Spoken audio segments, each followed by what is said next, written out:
Hey guys, welcome to my latest video. It's me, Raj, and this is Vicky, my girlfriend. Hi guys.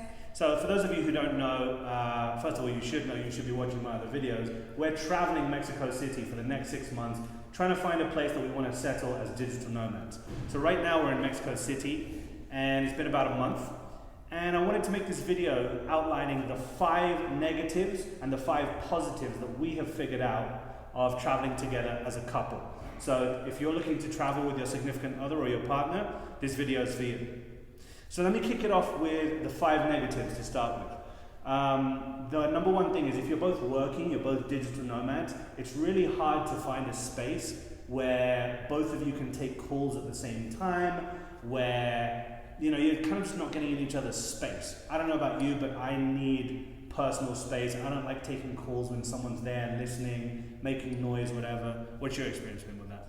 Yeah, so I have a full-time 9-to-5 job that I'm doing remotely, and I would say the same thing, having to work around external spaces where we're lucky here because we've got this workspace in addition to our living space, but that's a shared space, so you're not going to always have the guaranteed quiet areas that you need to take calls, whether personal or professional. That is a good tip though. When you're looking for Airbnbs, try and find an amenity floor where you can just come and do work, use the Wi-Fi. Especially if you're in a studio in a more expensive city like Mexico City, you need that additional space basically. Kind of in the same vein, but not really. Morning routines have been difficult for us because we're in a studio and we've got like a bathroom and then like a toilet, and then in the middle there's this open sink area that's shared by both things. So the light's on, she gets up way earlier than I do and she's always making noise, splashing water, she's got the lights on. And look, it's not a huge deal, that's par for the course, but it doesn't really set me up to have the best morning routine when I'm waking up sort of in stages through different noises for the first 20 minutes to half an hour. So again, can be solved by just picking a better space to live in. Get a 1-bedroom, get a 2-bedroom. If your budget allows for it, do it. The third thing I would say is meal timings and cooking. I cook a ton. She can't cook to save her life, so I'm the chef. The issue with that is when you first come to a city, it's hard to find where the markets are. I swear, I still can't find cilantro within like a 10-block radius of here, and we're in Mexico. It's crazy. You're not going to have the equipment in the Airbnb. I don't have my chef's knife. I don't have my Vitamix, just my stuff really. So it can make it a little bit challenging. Also, Vicky does Nomad 1 meal a day. I do 2 meals a day. I intermittent fast in the morning. Then 12 o'clock I break my fast and I finish eating at 8 p.m. So like trying to figure out, and this is one of the things, by the way, that comes up when you're traveling versus on vacation. Everyone thinks, don't be such a baby, just like eat out every day. It's like, cool, yeah, go spend $35 a day for the rest of your life, eating lunch and dinner out at places that might be not catering to your style of eating, right? Like vegan, healthy, organic, whatever you need. Number 4. This is a big one that we've identified recently. Making friends and networking can be more difficult when you're a couple. So like if I'm in a restaurant, I'm in a bar, I'm in a store, I'm more likely to approach or be approached by people, to people, right? Than if Vicky's with me, right? Because like people don't want to approach, if they're a single person, they're not going to approach me and vice versa. So that can make it challenging. And like one of the big things that we want to get out of this trip is to meet more like-minded people, network, kind of have that global community of friends and sort of share ideas and develop together. So that's kind of a bummer. And then finally, we made the agreement to split everything down the middle 50-50. I am not a sugar daddy yet, but tracking our finances and splitting stuff can be difficult. I pay for dinner, she gets the tip. We're using something called Splitwise. It's pretty useful. You just plug everything in USD and it will just split it right down the middle. You can designate who paid and whether you want to split it 50-50 or if you're just going to take one sort of for the team, so to speak. So that's a cool app, but still, like truing up can be an awkward conversation. It's kind of annoying to have to track that on a week-to-week basis, especially with huge expenses like airfares and Airbnbs and stuff like that. So I'm done moaning. Don't think that I'm not having a good time traveling with Vicky. I'm having a great time. It's fantastic. Very much in love and happy, but I'll let her do the positives.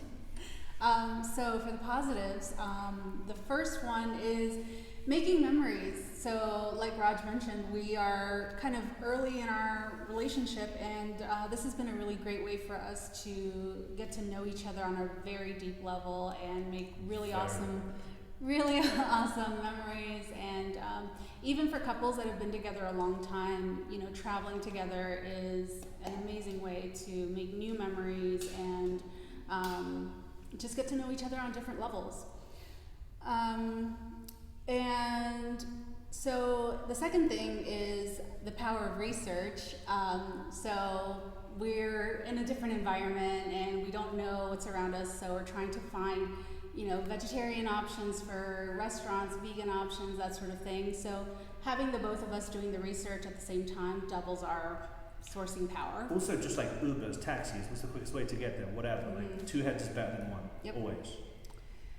The third thing is meeting other couples while we're traveling obviously is easier, which kind of goes counter to the previous point that Raj made about being approached as a single person. It's easier to see other couples that are traveling together and instantly connect and be able to do more things.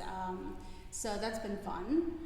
The next thing is expanded horizons. So in getting to know each other, you know, we are finding that one or both of us are interested in different things that maybe the other wouldn't be inclined to do, but because your partner is into something, you're more interested in learning about it. And so doing something that you wouldn't normally be interested in doing because the other person has suggested it has been a really good way to expand our horizons. I'll give you a good example. I'm a little bit more of a pessimist with stuff. She's a bit more optimistic. You know, she's more likely to follow blogs and things she finds online. We were in San Miguel de Allende this last weekend. She chose Luna Rooftop to go to. It was like number one on the top rooftops to go to. And I was being super skeptical. I was like, if it's on a blog, it's going to be overrun with tourists. It's not going to be authentic. You know, there's going to be a line. It's going to be overpriced drinks and a bunch of yuppies. It's going to be boring, right? But it was phenomenal. It was like a really good blend of like families, regular people, locals, tourists. And I wouldn't have gone if she hadn't pushed it. And, you know, I was happy to do it because it was for her. Yay, me. Yeah. And then finally, it's a great way to really test your relationship. Going back to the first point, getting to know each other on totally different levels in travel is, you know, it's inevitable. You're going to be experiencing different things, and you know, much like COVID and, you know, quarantine tested a lot of relationships, traveling tests your relationship on a different level too. So, yeah. Sort of a side note on that, it tests your communication, and I think the thing that we've really developed well, especially for someone who's been with someone for 6 months, is we brazenly just say whatever we're feeling. If we need space, if we don't like something the other person does, because we're in a pressure cooker. Like the COVID couples know what I'm talking about. Yeah. But, you know, in a different country where she speaks the language, I don't really speak the language. You know, we don't know where anything is. Just like setting strict boundaries, just being unashamed of bringing up what your feelings are. Like, she now knows, don't talk to me if I'm hungry. And if I need to go get food, it's an emergency situation. We've got to get food right now. Not 5 minutes, not 1 hour. So we're only one blow up in, and we got over it within what, like a day? So that's pretty good going, I think. Because you don't have that ability to go apart and like she goes to her apartment, I go to my apartment, and we stew over it for a week and tell all of our friends what an asshole Raj is. You know, you just got to fix it.